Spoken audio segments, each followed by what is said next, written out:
नहमदुहु व नुसल्ली व नुसल्लिमु अला रसूलिहिल करीम अम्मा बअद फ़अऊज़ु बिल्लाहि मिनश शैतानिर रजीम बिस्मिल्लाहिर्रहमानिर्रहीम।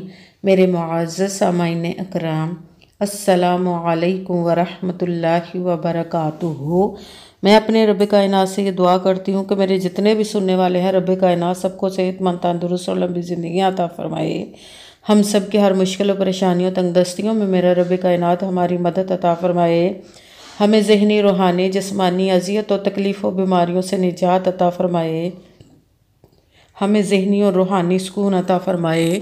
हमें बीमार दुनिया से बचाकर बीमार मदीना बनाए, और जो हम सब के हक़ों में बेहतर है मेरा रब कायनात हमारे लिए वो अता फ़रमाए, और जो हमारे हक़ों में बेहतर नहीं उसका ख़्याल भी हम सब के दिलों से निकाल दे, और हम सब को अपनी रज़ा पर राज़ी रहने वाला बना दे। आमीन सुमा आमीन। आज 11 सफ़रुल मुज़फ़्फ़र की तारीख़ है और हफ़्ते का दिन है। आज के दिन जो मैं आप लोगों के लिए वजीफ़ा लेकर आई हूँ, या वहाबू या रज़ाकू और या हय्यू या क़य्यूम का पावरफुल और मुजर्रब वजीफ़ा है। इस वजीफ़े को आज के दिन आप स्किप मत कीजिएगा, छोड़िएगा मत। जैसे वीडियो मिले फ़ौरन कर ले। अगर फ़ौरन किसी मजबूरी की वजह से ना कर सके तो आपने इस वीडियो को अपने पास सेव कर लेना। जैसे ही आज के दिन आपको हफ्ते के दिन टाइम मिले तो इस वजीफ़े को ज़रूर कीजिएगा। आप इस वजीफ़े को किसी भी मकसद, किसी भी हाजत, किसी भी मुराद के लिए पढ़ सकते हैं। आप रब कायनात के गैबी ख़ुजानों से दौलत लेने के लिए पढ़ सकते हैं। आपका अपना घर नहीं, घर ख़रीदने के लिए पढ़ सकते हैं। आपके घर में लड़ाई झगड़े रहते हैं, नचाकी, परेशानी, मुफलसी, गरीबी है, उसके लिए पढ़ सकते हैं। आपकी औलाद नहीं या आपकी औलाद नाफरमान है, उसके लिए पढ़ सकते हैं। आपके घर में कोई बहुत ज़्यादा बीमार है या आप ख़ुद बीमार हैं, उसके लिए पढ़ सकते हैं। आपके ऊपर बहुत ज़्यादा कर्ज़ है, उतरने का सबब नहीं बन रहा, उसके लिए पढ़ सकते हैं। आपसे किसी ने कोई कीमती चीज़ ली है, आप उससे वापस मांग रहे हो और अब दे नहीं रहे, उसके लिए पढ़ सकते हैं। आपकी शादी नहीं हो रही, आपके बच्चों की शादियाँ नहीं हो रही, उसके लिए पढ़ सकते हैं। आपके पास अच्छी जॉब नहीं, जॉब लेने के लिए पढ़ सकते हैं।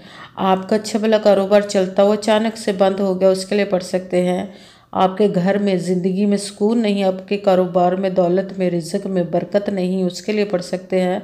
मतलब किसी भी मकसद, किसी भी हाजत, किसी भी मुराद के लिए पढ़ सकते हैं आप। मगर जब पढ़ने लगे तो रब कायनात की ज़ात पाक पर यकीन कामिल रख के पढ़िएगा।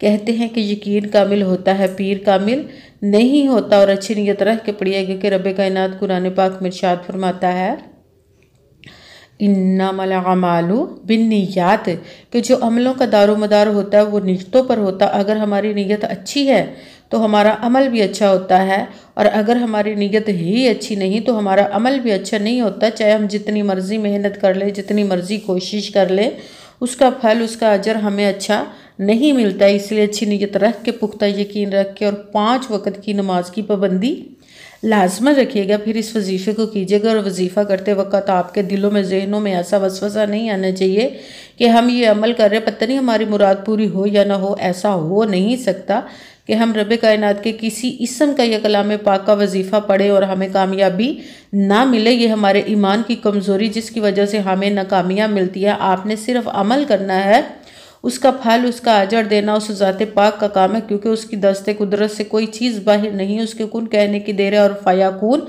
हो जाता है। आपने अमल करने के बाद उसके कुन का इंतज़ार करना। इंशाअल्लाह अज़ीज़ रब कायनात आपके तकदीर के बंद तालों को खोल देगा, नसीब के सितारों को चमका देगा, आपकी ज़िंदगी में ऐसे ऐसे मोजज़े अता फरमाएगा कि आप खुद देखकर हैरान रह जाएंगे कि आपकी ज़िंदगी कैसे बदल गई है। आपको कभी किसी चीज़ की कमी नहीं रहेगी इंशाअल्लाह अज़ीज़ उसके हुक्म से। अगर वीडियो अच्छी लगे तो इसको लाइक ज़रूर कीजिएगा और आगे भी शेयर कर दीजिएगा, ताकि किसी दूसरे को हमारी वजह से फ़ायदा पहुंचे, तो हमारे लिए सदका जारिया बन जाए। जो नए हैं इस चैनल पर, इस चैनल को सब्सक्राइब कर ले और बेल आइकन के भी दबा लें, ताकि मेरी अगली आने वाली वीडियो आप तक पहुंच सके। अगर कोई मुझसे किसी मसले के बारे में इस्तिहारा करवाना चाहते हो, किसी काम का हिसाब लगवाना चाहते हो, किसी काम के लिए वजीफ़े का पूछना चाहते हो, या कुरान पाक ऑनलाइन पढ़ना चाहते हो, महफिल मिलादुन नबी के लिए बुलवाना चाहते हो, तो व्हाट्सअप का नंबर वीडियो पर चल रहा है, आप लोग मुझसे रब्ता कर सकते हैं। अगर मेरे भाई या बुज़ुर्ग मुझसे रब्ता करना चाहते हो तो व्हाट्सएप पर वॉइस मैसेज करके अपना मसला बता सकते हैं। अगर बहनें या माएँ मुझसे रब्ता करना चाहती हों तो व्हाट्सएप पर वॉइस कॉल करके मुझसे बात कर सकती हैं, अपना मसला बता सकती हैं।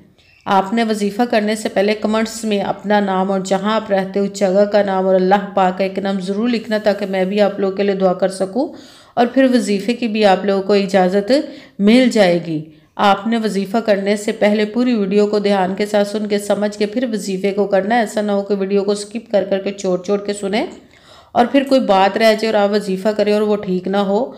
आपने ना तो किसी अमल में कम करके पढ़ना, ना ज़्यादा बढ़ा कर पढ़ना है। अगर कम या ज़्यादा कर देते तो वो हमारा वजीफ़ा ठीक नहीं होता, हमें कामयाबी नहीं मिलती। इसीलिए आपने मुकम्मल वजीफ़ा जिस तादाद और जिस तरतीब के साथ मैं आप लोगों को बताने लगी उसी तादाद और उसी तरतीब के साथ आपने इस वजीफ़े को पढ़ना है। आप इस वजीफ़े को आज के दिन किसी भी जगह पर बैठकर पढ़ सकते हैं, घर में, ऑफिस, मदरसे, यूनिवर्सिटी, कॉलेज, शॉप पे। मगर जब पढ़ने लगे बिल्कुल खामोशी, तवज्जो, सुकून के साथ पढ़ना का वजीफ़े के दरमियान ना तो आपने किसी से बात करनी, ना उठना, ना फ़ोन इस्तेमाल करना है। अगर हम किसी से बात कर लेते, उठ जाते तो वो हमारा वजीफ़ा ठीक नहीं होता, हमें कामयाबी नहीं मिलती। इसीलिए मुकम्मल वजीफ़ा पढ़ने के बाद ही आपने किसी से बात करनी, उठना या कि फ़ोन इस्तेमाल करना है। अगर आप आज के दिन किसी भी वक्त इस वजीफ़े को पढ़ सकते, किसी नमाज के साथ पढ़ सकते हैं, नमाज के अलावा भी पढ़ सकते हैं। अगर नमाज के साथ पढ़ रहे तो नमाज मुकम्मल पढ़ने के बाद दुआ मांगने के बाद आपने इस अमल को करना है। अगर नमाज के अलावा पढ़ रहे तो नमाज पढ़ने के आपने बावजू होकर ऐसी जगह पर बैठना है जहाँ बिल्कुल खामोशी, तवज्जो, सुकून के साथ आप इस अमल को पढ़ सके।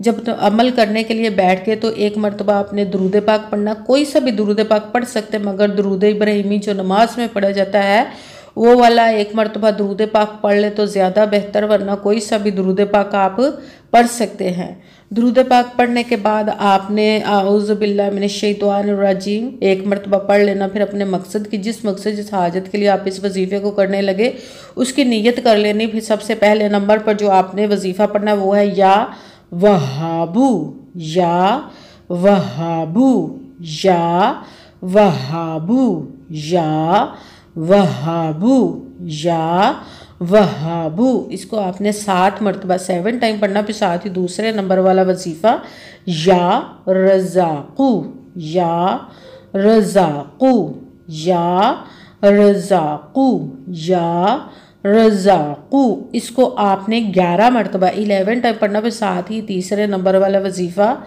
रब कायनात के 2 इसमों को मिलाकर पढ़ना। तो फिर एक गिना जाएगा या हय्यु या क़य्यूमु, या हय्यु या क़य्यूमु, या हय्यु या क़य्यूमु, या हय्यु या क़य्यूमु। इसको आपने 15 टाइम 15 मरतबा पढ़ना है। सबसे पहले एक मरतबा दुरूद पाक पढ़ा, फिर एक मरतबा आऊज़ु बिल्लाहि मिनश शैतानिर रजीम बिस्मिल्लाहिर्रहमानिर्रहीम पढ़कर अपने मकसद की नीयत कर लेनी जिसके लिए आप इस अमल को पढ़ने लगे हैं। फिर पहले नंबर पर जो वजीफ़ा पढ़ना है वो है या वहाबू। इसको आपने 7 मरतबा 7 टाइम पढ़ना। फिर दूसरे नंबर वाला वजीफ़ा या रज़ाक़ू, इसको आपने 11 मरतबा 11 टाइम पढ़ना। फिर साथ तीसरे नंबर वाला वजीफ़ा या हय्यु या क़य्यूमु, इसको आपने 15 मरतबा 15 टाइम पढ़ना है। फिर वही दुरूद पाक पढ़ना जो दुरूद पाक आपने वजीफ़ा शुरू करने से पहले पढ़ा था। जब दुरूद पाक पढ़ लिया, अब आपका वजीफ़ा मुकम्मल हो गया। अब आपने दोनों हाथों को रब कायनात की बारगाह अक़दस में बुलंद कर लेना है। सबसे पहले अपने गुनाहों की बख्शिश की दुआ मांगनी। फिर जिस मकसद जिस हाजत के लिए आपने इस वजीफ़े को किया उसकी खूब दुआ कीजिएगा और दुआओं में मुझे भी याद रखिएगा, मेरे लिए भी दुआ कीजिएगा। जज़ाकल्लाहु खैरा। जिस मकसद जिस हाजत के लिए आपने इस वजीफ़े को किया है, रब कायनात अपने हुक्म से, अपने प्यारे महबूब के सदका से, अपने कलाम पाक के सदके, इसमें मुबारक के सदके आपकी तमाम नेक और जायज़ हाजात को कबूल व मंजूर अता फरमाए। आमीन सुम्मा आमीन। अस्सलामु अलैकुम व रहमतुल्लाहि व बरकातुहू।